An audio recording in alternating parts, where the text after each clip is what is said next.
Before we get into this latest story, don't forget to hit the subscribe button if you haven't done so already. Apartments of pain, cafés and panaderías of creativity. For the second time this year, I find myself in the privileged position of looking after a fancy Bogotá apartment for a few weeks while its occupants are on holidays.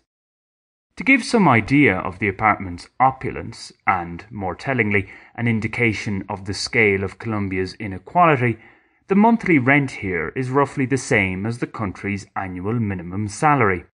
Its location in a high-stratum neighbourhood plays an important part in this inflated rent.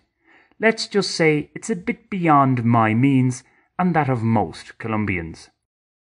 So, in contrast to Gareth Brooks, who felt the need to tell the world through song that he's got friends in low places, I'm letting it be known here that I've got friends in fairly high places.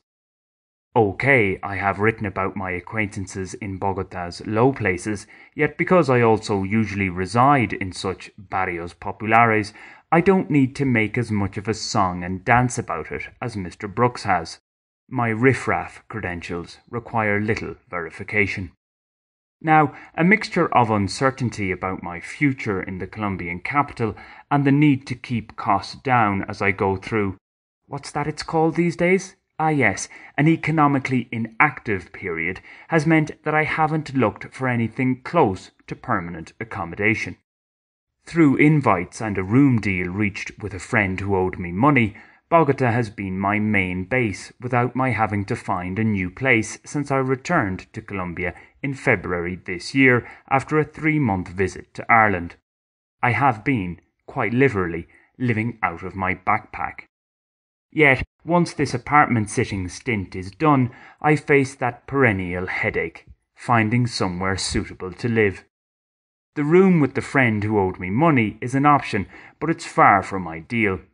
This is because, for one, the room is tiny. I also don't want to apartment share anymore. For sure, finding my own place in Bogotá isn't, ostensibly, that complicated. The problem is my aforementioned uncertainty about my being here, coupled with the higher costs of solo living. Fully or even half-furnished apartments are hard to find. Taking an unfurnished one and making it livable would only make sense if I were certain that I'd be in Bogotá for at least another year. So this brings us back to renting a room in shared accommodation. What I hate the most about such arrangements are kitchen clashes.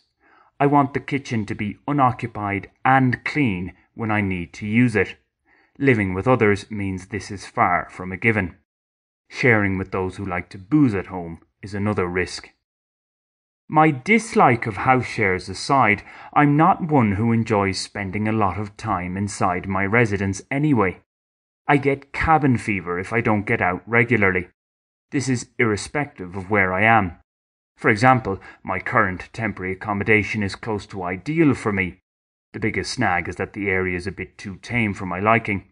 Yet I couldn't stay in it all day.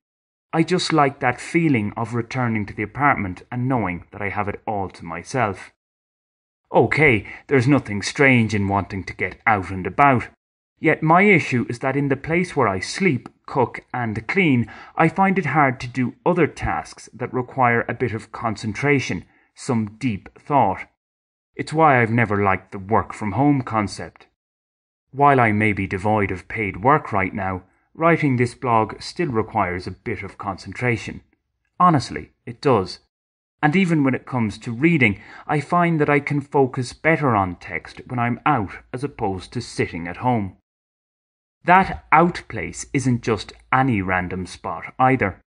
Cafés, coffee shops and, more commonly in a Colombian context, panaderías are my concentration hotspots. I find libraries a little too staid, unless I need a lot of silence, while the commercial air of shopping centres, or malls if you prefer, is off-putting. It's a bit too much. There's something about cafés and their equivalents that hit the Goldilocks zone. I'm not alone in feeling this. There's actually a term for it, the coffee shop effect, where many of us are seen to be more creative and have greater concentration in such places rather than working from home or in an office. For a more detailed background on that, see the BBC article, Why You're More Creative in Coffee Shops. There's a link to that piece in the description text. In brief summation, it has to do with the mild background noise and constantly changing environment, in terms of people coming and going, of coffee shops that act as stimuli for creativity. The sameness of being at home or in an office can impinge upon our creativity and ability to focus. It certainly seems to be the case for me anyway. So while the apartment I'm currently and temporarily looking after has pretty much everything I need, it simply can't replicate the coffee shop or panaderia effect. Thankfully, though, panaderias are 10 a peso in Bogotá. What I consider satisfactory accommodation is far scarcer, particularly when one is on a tightish budget. Thus, the panaderia pondering is unlikely to cease just yet.